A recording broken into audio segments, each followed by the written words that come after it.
Okay. All right. Welcome back to Memory Lane. It's another week, it's another episode.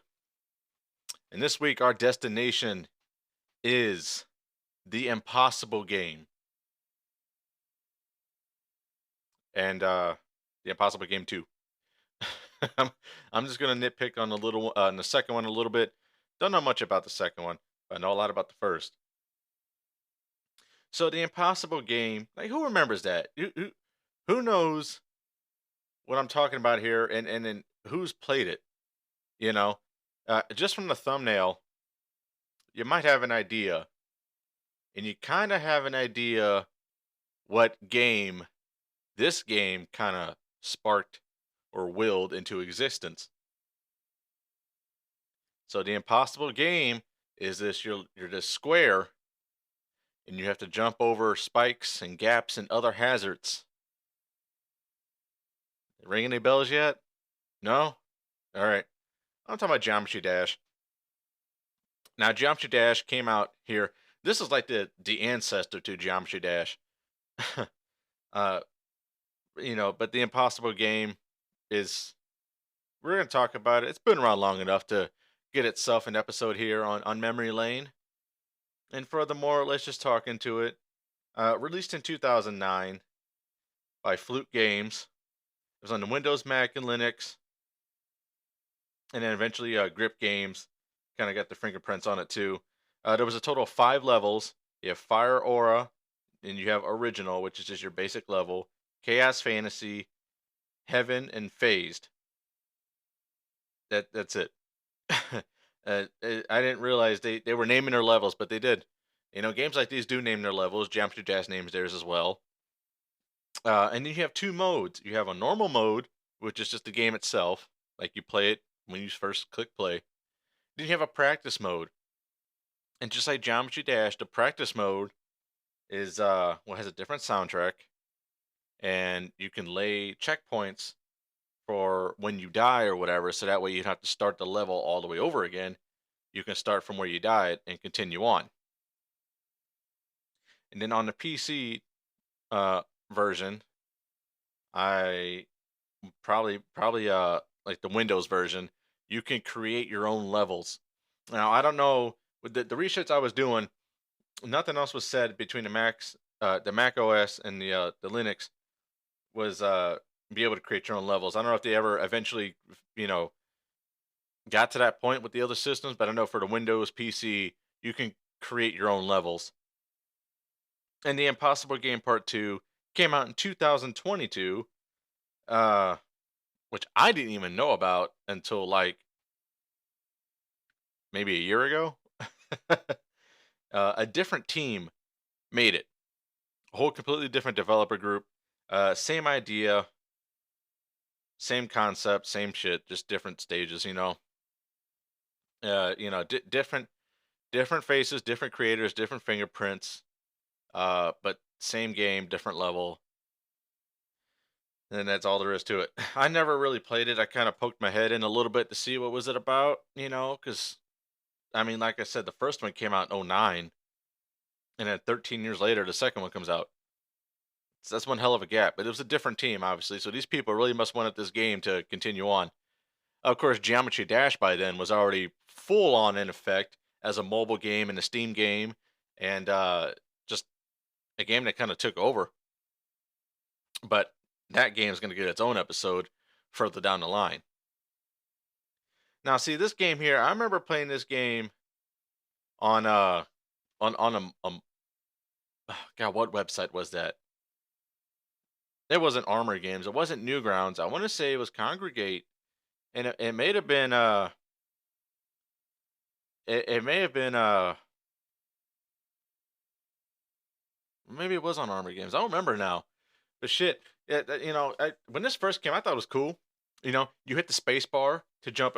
Now, to see the little square that you're the little square moves on its own. It's side scrolling, left and right. You only move towards the right, and then you got to jump on these platforms, jump over these hazards, like I said earlier, like gaps and spikes, and avoid walls and whatnot. And you press the space bar to jump. That's it. That's really the only button you need on the entire keyboard is the space bar. Nothing else. You know, nothing else. It's all it's just a space bar. Just like Geometry Dash, it's just the space bar. Everything else is automatic. But when I first played it, I thought it was cool. I was like, oh wow. And I like to see some YouTubers play this game because I like to see them rage. I never beat this game. Why? Because it was hard. It was impossible, and it pissed me off, which is very possible. And that's and will I have do I have the intention to go back and play this? Uh Not necessarily. Because to be honest, like, sure, this was like the precursor to Geometry Dash. But if you want to play those two, it's like completely different everything. Like this game moves a lot slower compared to Geometry Dash.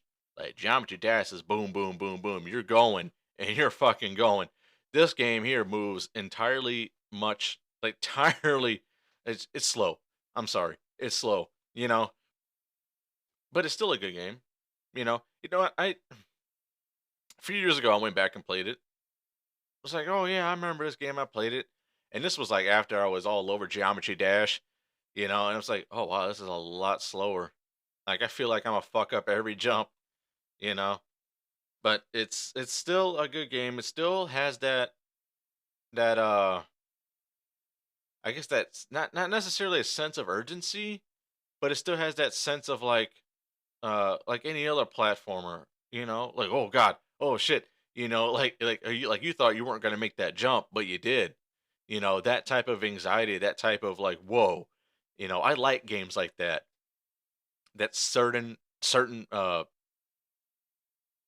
I guess burst of reality, not reality, but like anxiety or even realization at the same time of like you made that jump, you could beat the level, or even you did beat that jump. You could have said, "Whoa, that could have been the very last jump," and then boom, you hit the finish line. You know, it games like these were always cool for that.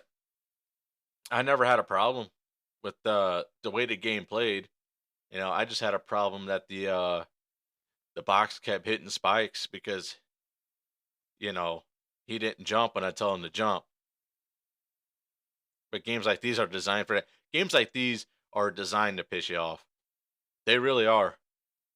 You know, and I think it's funny how I've seen some YouTubers go back and played it. Like I think with Markiplier few years ago, I want to say like the if it wasn't like the I can't remember how long he did it. It was either the early 2020s or like right before COVID.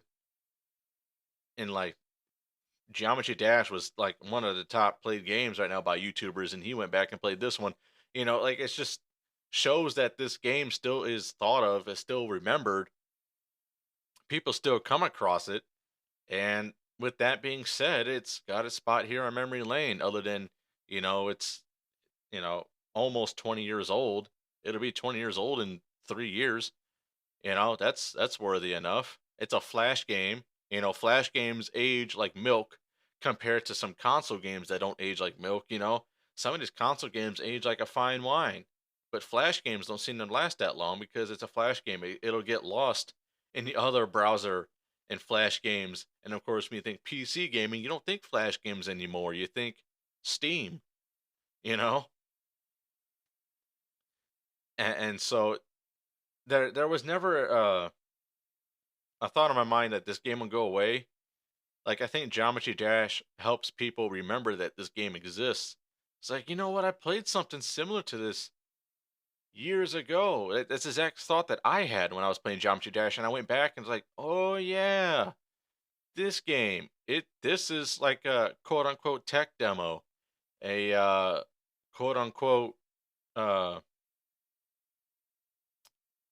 I don't want to say like preseason like it's sports, but like a tutorial. You know what I'm saying? Like, but this is another thing is you can't really.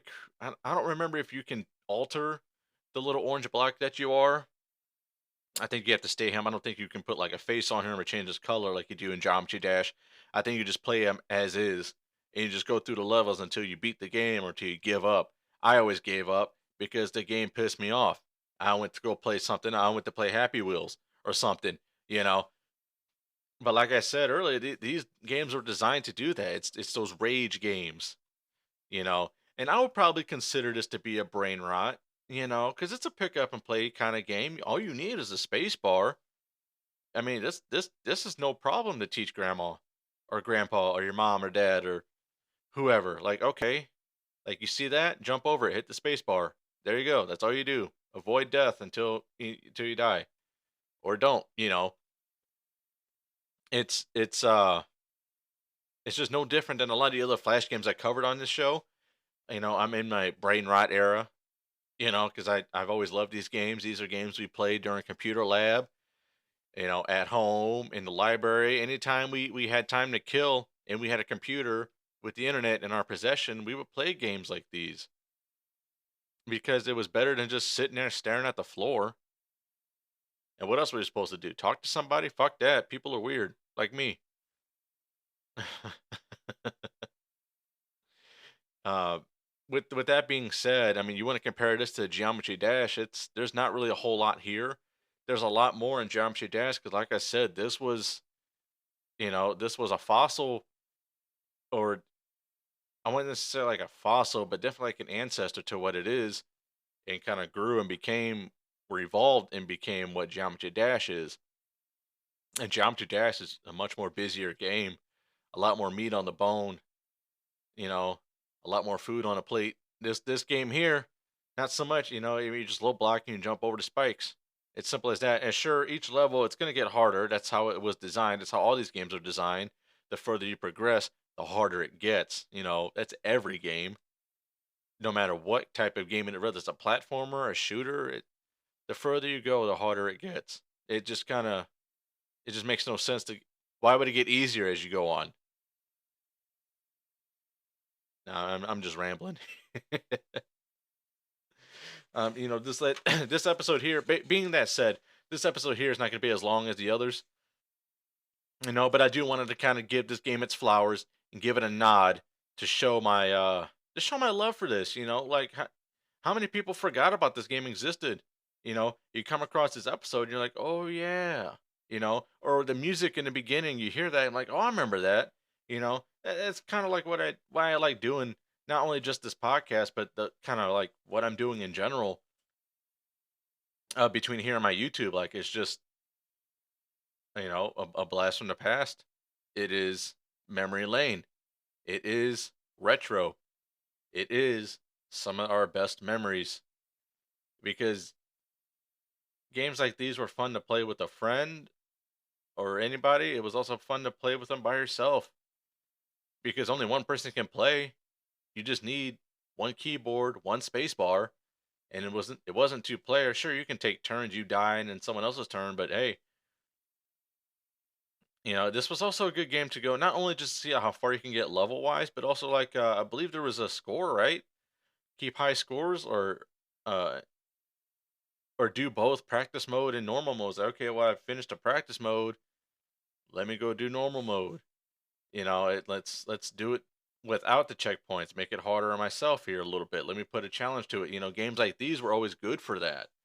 You know, I would love to see this game back in the day. Not like, I'm talking like when I was a child and arcades was still a thing. Go to like a rather like the mall or the movie theater. Those were the two like hottest places to go for arcades because those places still had them, like arcade cabinets and stuff. And see this as an arcade cabinet because you didn't need anything but a one button to jump. And I would love to see this because how much tokens or how much quarters this arcade machine would have eaten up if this was a game. Like, oh my god. I wonder how many people would have tried to body slam that arcade cabinet because they got so pissed off because they couldn't get past the first or second level, you know?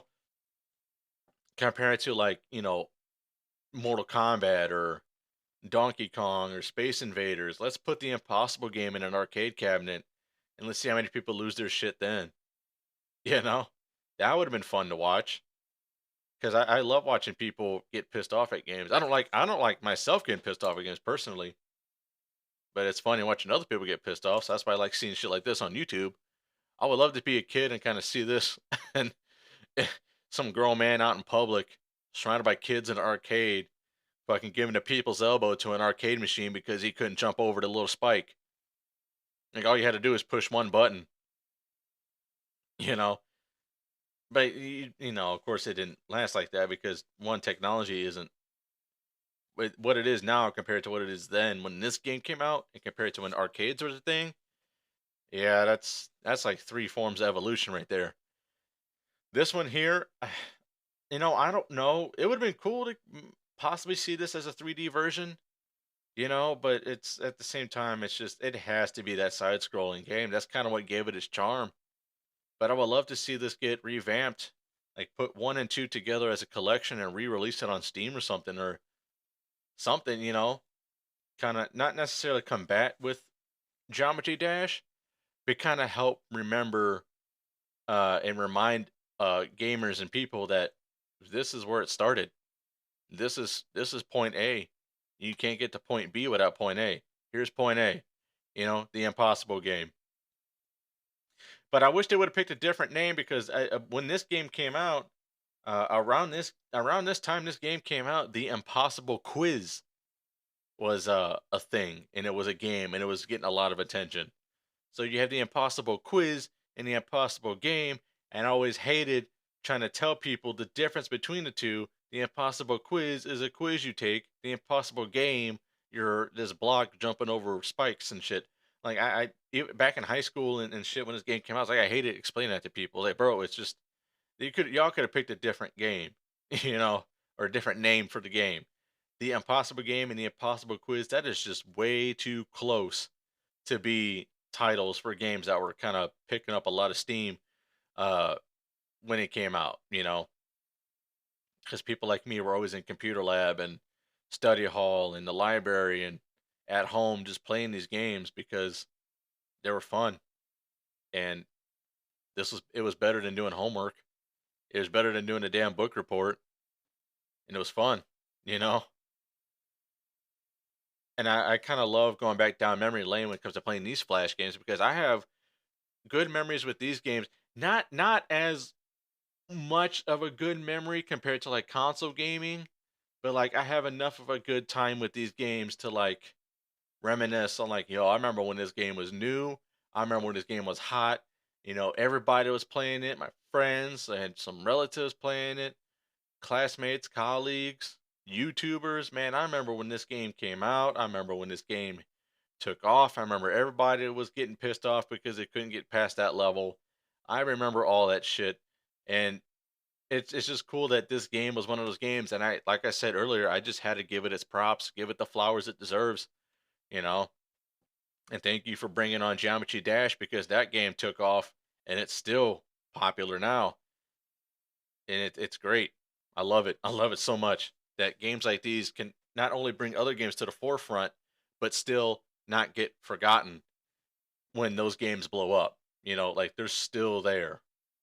They're still not getting as much attention, but they're still getting attention. People going back like, "Oh yeah, I remember this game. Let's see if I remember if it's good as it was when I was 12." And I believe this game still is. You know what? Compare it to Geometry Dash, it's not. But if you want to keep it a standalone game by itself, it's still pretty fun. It still kind of gets you on your edge of your seat a little bit when you progress into the further levels, of course, like level 3. It's it still has that charm. It still has that give, and I don't see it going anywhere because I don't see this game going anywhere. But that's really all I can say about this game without getting too repetitive. And I just want to come in and give it its props it deserved.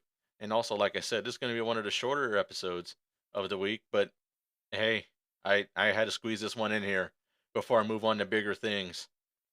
Because I have, I'm just going to tell you now. I know I've said this previously at some point, but I have this like little mason jar, like it's a little plastic mason jar, and I cut a big enough hole into the lid, And inside of this mason jar, I have little balled up pieces of paper with names of games on them that I'm going to cover on both here and on my YouTube.